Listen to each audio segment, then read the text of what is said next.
Jochiw thieth e pacho ka clinical officers ochiwo milome ne piny owacho mondo mi ochop singo mane ochiwnegi, ma ka ok kamano to gichako ng'anyo margi e bwo thuolo mar ndalo 14 mabiro.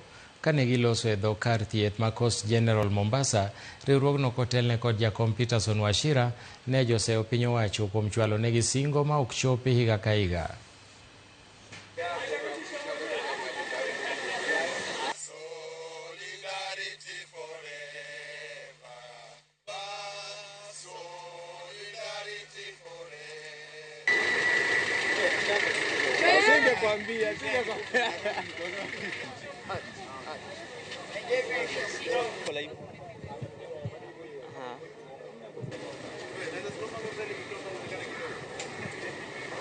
The doctors have no problem with this issue.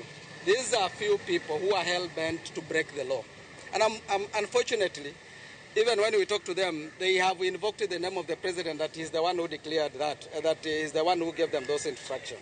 There are people who are doing business. And we have talked about extortion, whereby if today I'm requesting you, I'm having my private facility and you are working somewhere and I don't have a medical officer there and I have to use your registration number to do a service, then that should mean I pay you. That is extortion.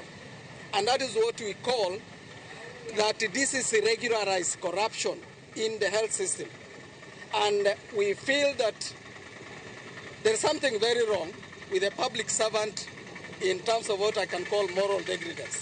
If then we do not have an end to the impunity in the Social Health Authority, and we do not have full implementation of the Return to Work Agreement of 2024, all the clinic officers under the 47 counties, under the Ministry of Health, under Kenyatta National Hospital, under KUTRH, under Madhari Hospital, under MTRH, shall proceed on strike as from the midnight of 19th January 2024.